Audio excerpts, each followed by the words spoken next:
Salam damai sejahtera, saudara-saudaraku. Topiknya masih tetap seperti video yang sebelumnya, yaitu Kitab Taurat pasal 1 ayat 1. Pada mulanya Tuhan menciptakan langit dan bumi. Bereshit bara Elohim et hasamaim et haaretz. Kemudian di sini nanti akan disampaikan tentang Matius dan kitab Zabur, kitab Mazmur. Jadi sekalian saya sampaikan tentang Mazmur dari Daud ya, pasal 9 ayat 10 sampai 12.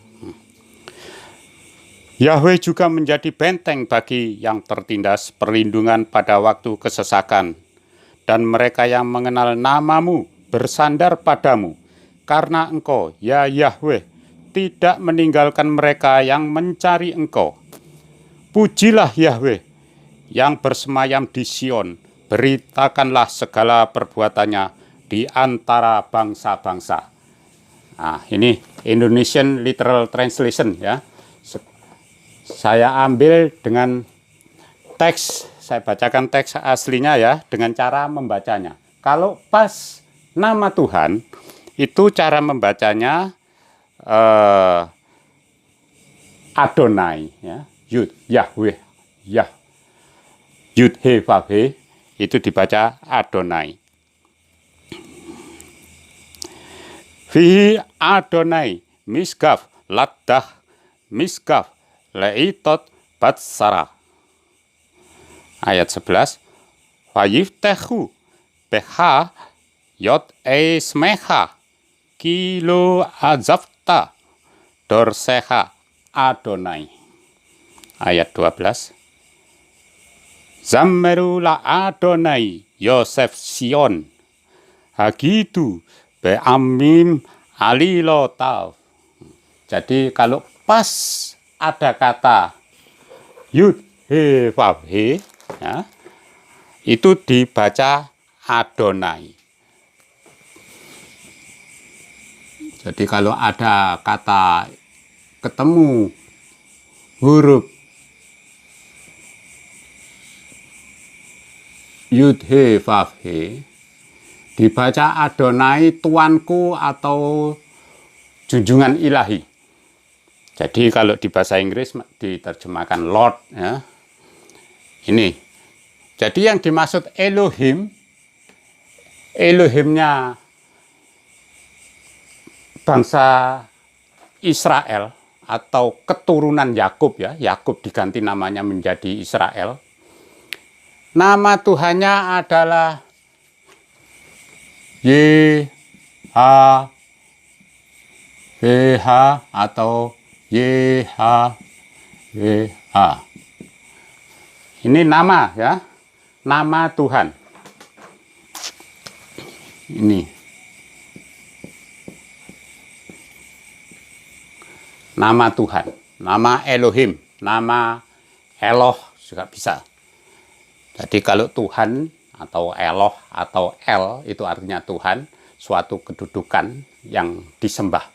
Inilah nama Tuhan pada kitab Perjanjian Lama yang disembah oleh Daud, yang ditulis awalnya oleh Musa, ya. Kemudian disembah oleh Daud, Nabi Nathan. Setelah Daud yang juga menjadi raja waktu itu, tahun berapa? 1000 sebelum Masehi, digantikan Sulaiman, Salomo ya. Kemudian ada nabi yang berikutnya, ada Yeremia, Yesaya, dan lain-lain. Semua para nabi atau orang-orang yang Tuhan pakai pada kitab Perjanjian Lama, Tuhan yang disembah adalah ini, yang sekarang menjadi bangsa, suatu bangsa Israel dari keturunan Yakub itu. Nama Tuhan yang disembah adalah itu. Kemudian kepada siapa kita mempercayakan penulis kitab suci? Kepada yang bersangkutan secara langsung. Yang bersangkutan secara langsung atas kuasa yang super power itu, yaitu Musa. Ya, pada waktu keluar dari Mesir dengan membawa keturunan Yakub itu 600.000 laki-laki, nyebrang lautan, terbelah lautan. Lah, kekuasaan itu ditunjukkan Tuhan supaya membedakan, akulah Tuhan. Nah, begitu. Untuk membedakan Elohnya Musa dengan Elohnya Mitsraim, Elohnya Mesir.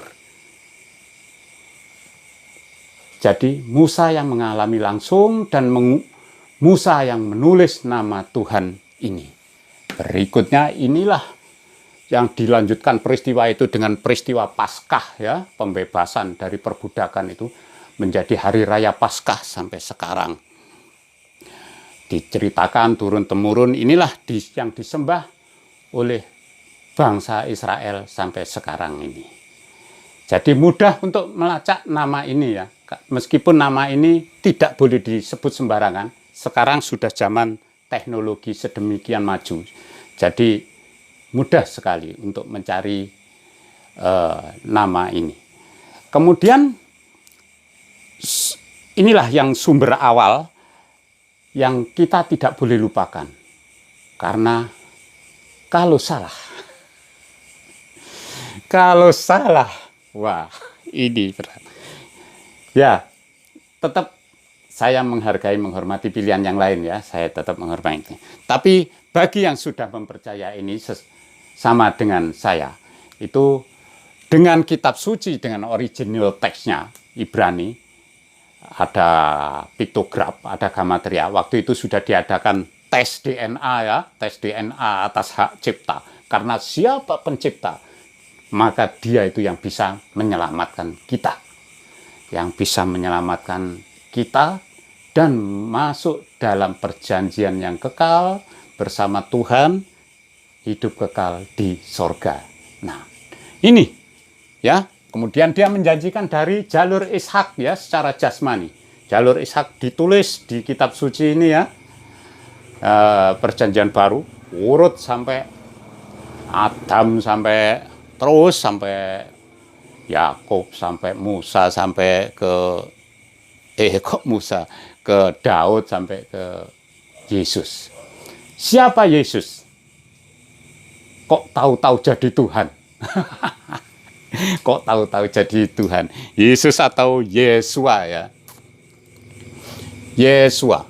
Nah, siapa Yesus? Kapan dia? Sejak kapan dia jadi Tuhan? Umurnya beda berapa dengan Bapa? Yesus itu, ya, saya terangkan dulu sebelumnya. Yesus itu disebutkan, Yesus itu Tuhan yang menjadi manusia. Bukan manusia jadi Tuhan, ya. Kita berpikir seturut dengan kitab suci. Tuhan menjadi manusia. Sebutannya anak Tuhan, anak manusia, putra tunggal Tuhan, putra tunggal Bapa, putra Elohim. Nah, ini, ya. Terus apalagi, ya? Nabi, guru, Mesias. Nah, itu sebutan-sebutannya banyak sekali. Yang intinya bahasa-bahasa yang begitu intinya Tuhan menjadi manusia. Nah, sekarang saya akan membaca kitab Matius 22.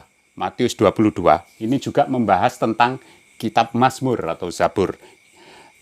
Kitab Mazmur 110 yang dipertanyakan ini. Hubungan antara Yesus dan Daud. Ketika orang-orang Farisi sedang berkumpul, Yesus bertanya kepada mereka, katanya, "Apakah pendapatmu tentang Mesias? Anak siapakah dia?" Kata mereka kepadanya, "Anak Daud."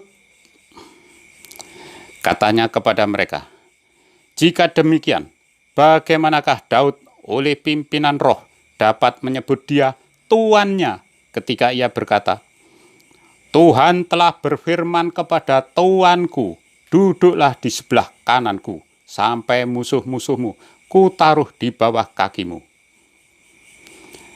Jadi, jika Daud menyebut dia tuannya, bagaimana mungkin ia anaknya pula?" Tidak ada seorang pun yang dapat menjawabnya, dan sejak hari itu tidak ada seorang pun juga yang berani menanyakan sesuatu kepadanya. Jadi ini menegur mereka, Yesus. Bagaimana Daud itu yang sebagai raja menyebut Tuhan berfirman pada tuanku. Nah, atau God berfirman pada Lord, my Lord. Nah, misalnya begitu. Jadi kalau Mesias itu dari keturunan Daud, berarti siapa dia? Ya Yesus itu. Nah, bagi mereka yang tidak percaya asal ikut nimbrung di situ menjadi sudah nggak berani nanya lagi. Karena Yesus memang sosok yang berbeda di antara sekian banyak orang itu ya. Dan Yesus kemana-mana selalu diikuti orang banyak ya. Memberi makan 4.000 orang, memberi makan 5.000 orang. Laki-laki, belum terhitung perempuan, anak-anak. Nah, disitulah ketuhanan Yesus. Di sini dia menyatakan ketuhanannya. Bagaimana dia kok menyebut Tuhan, padahal dia dari keturunan Daud. Orang Israel percaya akan datang Mesias. Tapi sebagian besar menyatakan bahwa Mesias itu bukan Yesus yang bisa membawa kemerdekaan, kemakmuran bangsa Israel. Jadi yang bersifat keduniawiannya masih lebih begitu. Nah, bagaimana dia mengatakan duduklah di sebelah kananku. Ada kata-kata duduklah sebelah kananku, sama dengan waktu Stefanus diranjam ya. Injil ini diberitakan dengan situasi bahaya ya. Tekanan dari mayoritas mereka murid-murid Yesus itu mempertahankan iman mereka bahwa Yesus adalah Mesias itu dengan situasi yang bahaya, dikejar-kejar, dibunuh, dilempari batu, masukkan penjara seperti Stefanus waktu dimasukkan penjara, dilempari batu. Kulihat anak manusia berdiri di sebelah kanan Elohim. Nah, di sebelah kanan Tuhan. Nah, itulah penulisan Injil. Tidak dengan gampang-gampangan ya. Tidak dengan aman mempertahankan iman pada generasi awal itu. Nah, bagaimana kok sekarang itu sedemikian mudah orang mengatakan yang asli itu Injil Barnabas. Kitab suci yang diberikan pada Isa yang asli itu Injil Barnabas. Orang yang penulisnya saja bukan siapa-siapa, nggak ada hubungannya, nggak sejaman dengan itu, nggak percaya pada Isa, dengan situasi aman, pengikutnya tidak ada, kok bisa begitu mudah orang terkecoh dengan isu yang murahan ya, yang saya katakan isu murahan lah itu. Iman itu dipertahankan dengan berbagai macam bahaya pada generasi awal itu. Dan penulis-penulisnya adalah murid-murid Yesus, jemaat awal. Dan Yesus tidak pernah diberi kitab suci Injil. Tidak pernah Yesus. Yesus itu firman yang menjadi manusia. Tuhan yang menjadi manusia. Yesus itu ditulis oleh orang-orang lain. Nggak pernah Yesus seperti perjanjian lama ya. Koh Amar Adonai, Koh Amar Elohim. Demikian firman Tuhan mengatakan demikian. Nah, seperti gaya kita perjanjian lama. Tidak pernah demikian ya. Yesus itu firmanku tidak mendapat tempat di hatimu. Nah, kamu tidak mengenal Bapa maupun aku. Kata-katanya Yesus begitu. Misalnya kata-kata Yesus lagi, langit berlalu, bumi berlalu, firmanku kekal selamanya. Nah, itu kata-kata Yesus penegasan dirinya Tuhan itu. Namun memang cocok. Tuhan itu maha tahu segala sesuatu, maha kuasa atas segala sesuatu, maha kudus. Apalagi itu cocok pada diri Yesus. Kembali lagi kita pada keajaiban kitab suci yang menunjukkan Tuhan turut campur di dalam pembentukan kitab suci. Karena kitab suci menjadi, Tuhan tahu bahwa kitab suci akan menjadi pedoman bagi manusia, umatnya. Sekarang kita yang tadi itu ya, saya ulangi yang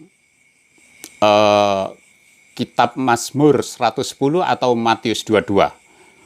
Tuhan telah berfirman kepada Tuanku, duduklah di sebelah kananku, sampai musuh-musuhmu kutaruh di bawah kakimu.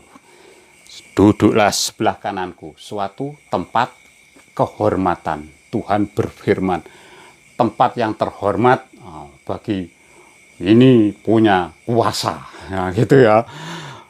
Nah, tangan kanannya presiden, nah misalnya begitu. Nah, kalau misalnya kita ini berdoa menghadap Tuhan, Tuhan menghadap kita apa? Membelakangi kita, nyingkur bahasa Jawanya. Nah, kita menghadap Tuhan, Tuhan juga menghadap kita ya. Tuhan itu roh, Tuhan juga menghadap kita. Satunya roh gak sama dengan satunya manusia. Di sini Tuhan menghadap kita, di tempat lain juga Tuhan menghadap ke yang lain yang berdoa kepadanya. Jadi berhadapan-hadapan. Kita membaca kitab suci, kita juga menghadap Tuhan. Nah, ini juga menghadap kita. Menghadap kita. Duduklah di sebelah kananku sampai kubuat musuh-musuhmu bertekuk lutut di bawah kakimu. Apa yang duduk sebelah kanan ini maksudnya? Kita tahu bahwa Yesus menyatakan, akulah yang awal, akulah yang akhir, akulah Alfa dan Omega. Alfa, huruf Yunani ya. Akulah Alfa dan Omega.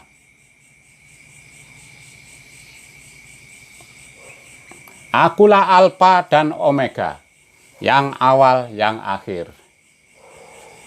Ini sekarang huruf Ibraninya, akulah Alfa, Alfa. Ini huruf pertama, ini huruf terakhir ya. Alfa, Alef, huruf Ibrani, huruf pertamanya Alef. Omega, huruf Ibrani, huruf terakhirnya Taf. Nah.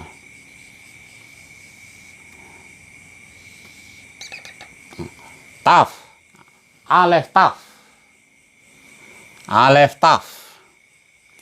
Akulah Alfa dan Omega, kata Yesus. Jadi sejak kapan Yesus jadi Tuhan? Beda berapa tahun sama Bapa yang Yesus jadi manusia itu nyebut Bapa. Beda berapa tahun umur Yesus dengan Tuhan Bapa itu. Gini ya, sekarang ini. Beresit bara Elohim et ha samayim et ha aret. Pada mulanya Tuhan menciptakan langit dan bumi. Bara menciptakan. Et ini artinya apa?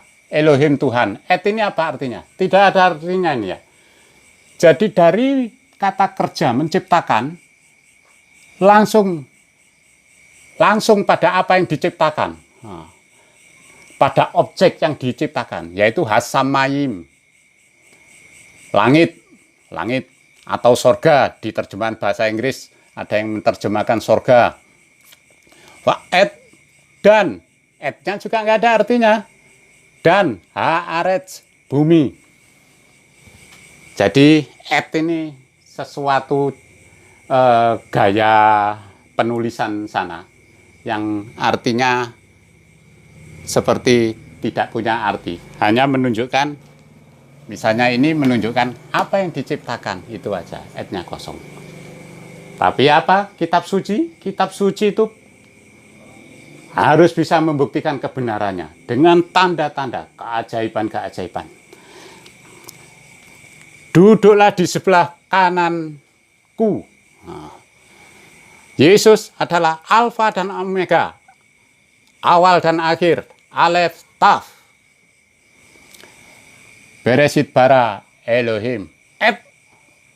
Ini Yesus, Alef Taf. Akulah Alfa dan Omega, Alef Taf. Berarti ini Yesus di sini, ya. Yesua di sini.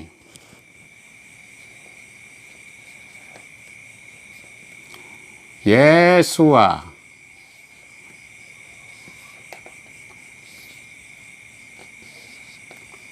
Yesua.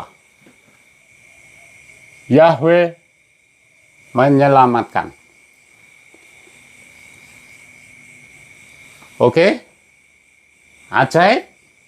Ini Tuhan turut campur dalam pembentukan kitab suci, dalam terbentuknya kitab suci.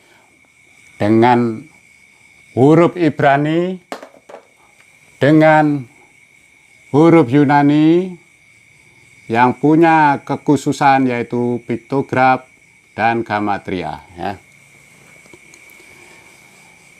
Kemudian Aleta di sini, Hasamayim, sorga atau langit, Faet, Faf dan Alef Taf lagi, dan Yesus, Haaret, bumi. Lagi di sini Alef Taf lagi. Alef Taf lagi. Bagaimana Alef Taf ini pada zaman kunonya ini? Ini tulisan Hebrew modern ya, huruf modern Ibrani. Kalau ancient Hebrew-nya, Ibrani kunonya, Faf. Ini gini gambarnya.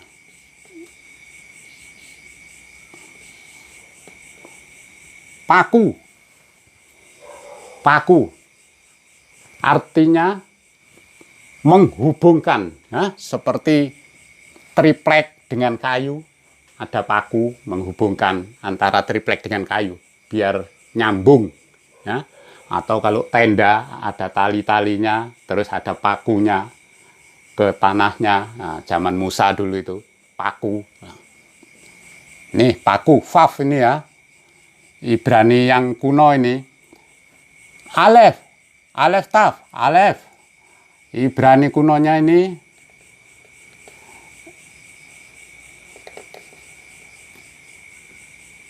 kepala, kepala binatang, ya, menunjukkan kekuatan, menunjukkan kuasa, Jadi siapa? Ya Alef merepresentasikan huruf yang menggambarkan Tuhan, ya, kuasa Tuhan. Huruf nomor 1, huruf yang terutama, huruf yang the best, ya, yang di atas, kekuatan Tuhan, mengandalkan Tuhan. Ini Alef. Taf. Taf ini huruf kunonya, ya, masih berupa gambar-gambar memang, ya. Taf ini cross. Apa artinya taf? Perjanjian, maksudnya perjanjian. Jadi di sini dengan hikmat, ya, sudah kelihatan perjanjian yang kuat. Perjanjian yang kuat, yaitu Tuhan disalibkan, dipaku di atas kayu salib. Betul? Tuhan dipaku di atas kayu salib. Yesua dipaku di atas kayu salib. Wah, maaf ini, tulis. Mau membuat lurus ini sulit sekali. Yesua disalib.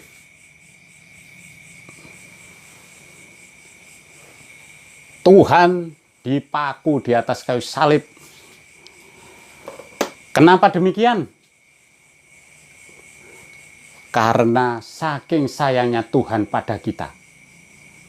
Sudah melalui para nabi, sedemikian banyak para nabi kita perjanjian lama. namun mereka gagal. Ya, mereka gagal. Kita lihat saja pada awal penciptaan, manusia terbaik ciptaan tangan Tuhan sendiri siapa? Adam. Adam, manusia pertama ciptaan. Itu aja yang produk paling awal, yang terbaik. Itu aja jatuh dalam dosa. Apalagi generasi berikutnya. Semakin lama, semakin banyak cobaan, godaan.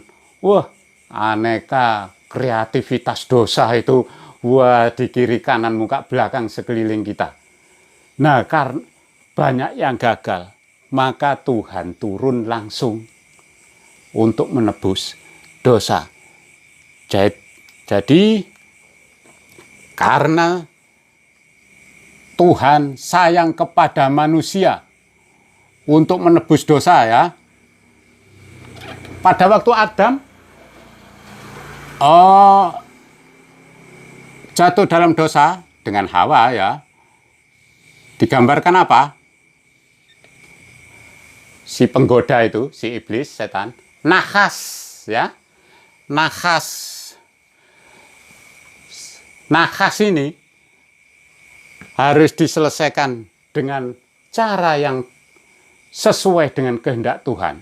Kalau manusia cari sendiri seperti cara hidup perjanjian lama, dengan sebegitu rumitnya tata caranya. Waduh, berat saudara, berat.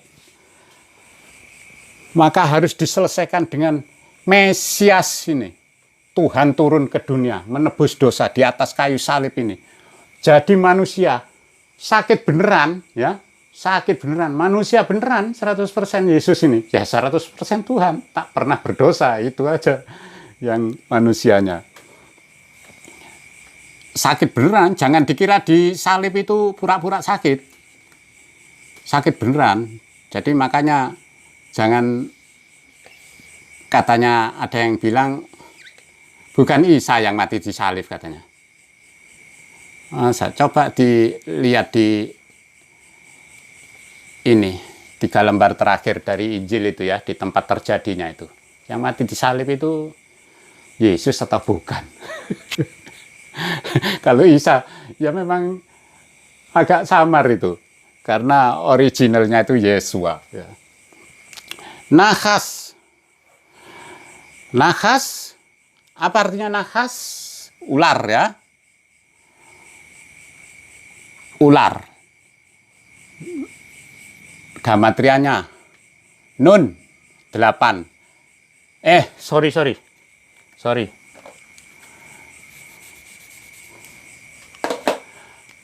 Nun 50, Het 8, Sin 300. Total gamatrianya 358 ya. Harus diselesaikan dengan Mesias, Al-Masih ya, Al-Masih, Mesias. Mim 40, Sin 300. Yod 10, Het 8. Berapa? 358. 358. Pada waktu Yesus disalib, apa yang dikatakan Yesus? Sudah selesai.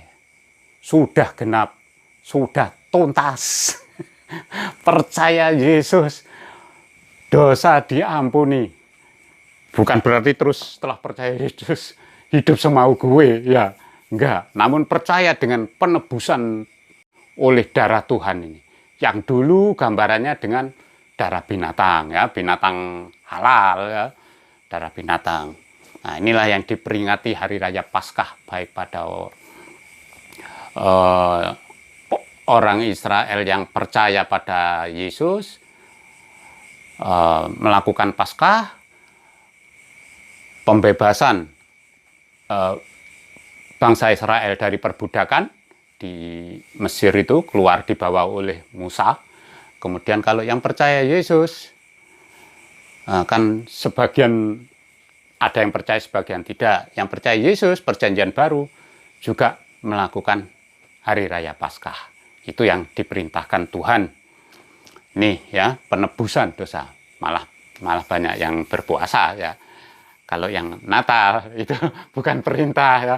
Namun orang hebohnya di luar malah berusaha teror, terus apa macam-macam kata-kata yang sebenarnya mereka tidak mengerti apa yang mereka ucapkan. Nah, itu supaya kita menyatakan, memberitakan tentang iman Kristen itu bagaimana. Supaya mereka juga tahu. Kalau tahu, ya paling minimum itu tidak memusuhi. Ibaratnya tambah wawasan, ya nggak ada ruginya orang tambah wawasan. Juga tak kenal maka tak sayang. Ya, itu tadi. Banyak sebutan untuk Yesus ya sebagai anak manusia, anak Tuhan, anak tunggal Tuhan tadi ya. Karena menebus dosa Adam yang sudah kehilangan kemuliaannya gara-gara pelanggaran dosa. Karena manusia awalnya diciptakan serupa dengan gambar Tuhan. Serupa dengan gambar Tuhan. Jadi dengan penebusan inilah maka citra manusia dipulihkan menjadi serupa dengan gambar Tuhan. Sehingga dengan adanya Yesus ini, Yesus melakukan penebusan di atas kayu salib ini, faet ini, cross ini, untuk menghubungkan dunia dengan Hasamayim, dengan sorga, atau anak manusia, anak Adam, ya, Adam dengan Tuhan, ya, menjadi ditebus dosanya, layak menjadi anak-anak Tuhan, menjadi keluarga besar kerajaan Tuhan. Nah, ini Yesus disebut anak Tuhan, ya, sebagai penebusan dosa ini. Jadi sejak kapan Yesus jadi Tuhan? Ya, sudah tes DNA sebelumnya juga ya. Tes DNA siapa si pencipta. Maka siapa ya dia si pencipta. Dia pula yang bisa menjadi juru selamat, menjadi penyelamat kita. Kemudian sejak kapan rencana penyalipan itu, rencana penebusan dosa itu? Sejak Musa kah? Waktu kita baca kitab Yesaya, berapa tahun? 600 tahun apa berapa tahun sebelum Yesus datang? Anak perawan akan mengandung. Terus dia disebut Immanuel, Raja Damai, Bapa yang kekal. Kemudian lagi zaman Musa, aku akan mengadakan perjanjian baru dari antara saudaramu seperti kamu, seperti Musa, ya, pembebasan budak Musa, ini pembebasan dari dosa. Nah, terus kuasanya sama besarnya, ya. Kemudian juga ada gambaran di Abraham. Sejak zaman Abraham, berapa ribu tahun itu sebelum Yesus. Mengherankan ya, berapa ribu tahun sudah Ishak dipersembahkan. Gambaran tentang Yesus ini digantikan anak domba. Nah, kalau enggak bagaimana itu Ishak mati ya. Nah, ini jalur Ishak ini, jalur Ishak, tapi Ishak tertolong dengan diganti oleh Tuhan anak domba. Kita juga demikian. Kita yang mestinya mati karena dosa kita diganti oleh darah Tuhan sendiri. Nah, itu berapa ribu tahun itu Abraham sudah ada gambaran tentang itu. Dan rencana tentang penebusan dosa oleh Yesus, kedatangan Yesus ke dunia dengan dipaku di atas salib itu. Sejak ini, pada mulanya Tuhan menciptakan langit dan bumi.